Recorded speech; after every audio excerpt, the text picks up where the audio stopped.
唉，咁多嘢做，仲要洗車，做死人咩？喂，乜你唔知而家用手機 app 就可以叫人嚟上門幫你洗車咩？係咩？係啊。我係泰哥啊，我本身係退咗休人士嘅，咁啊我咧又即係利用啲空閒時間咧嚟做呢個行業咯。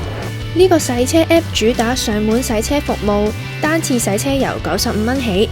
download 咗個 App， 輸入埋座駕資料，再入埋洗車嘅時間同埋地點，最快第2日就會有人上門幫你嘅車洗白白㗎啦。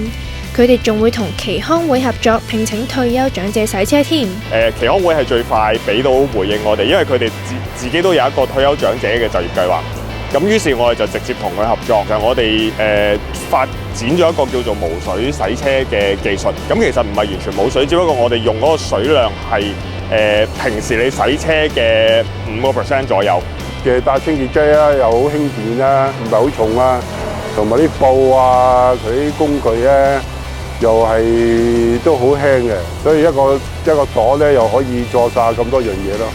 咁我哋對佢哋嘅唯一嘅要求就係我哋叫耆康會幫我哋揾一啲有智能手機嘅退休長者。哇，影咗啦！未做之前咧，一定要攞個手機影咗一張，即係佢現有嘅個即係清潔嘅情況。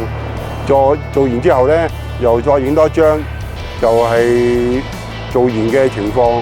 譬如以95蚊洗一架車為例，我哋有65蚊都會直接俾翻個工作人員，即係嗰位退休長者嘅。除咗一般嘅洗車服務，仲會有打蠟、鍍膜等等嘅服務。而呢類工作就會由受過專業訓練嚟自 Call for Van 貨 van 團隊嘅司機兼職負責嘅。用一個叫研磨拋光嘅動作，令到呢一啲，譬如呢個 paint transfer 嘅話，可以令到佢冇咗啦。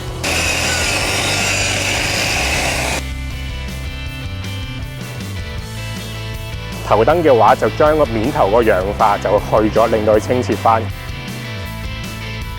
我哋希望嚟緊做到一件事，就係由你買咗個車翻嚟開始，基本上所有嘅嘢都可以 carefree。我哋幫你去用一個低於市價或者同市價相同，但係做到上門嘅服務，去圍住個車主嚟 service 咯。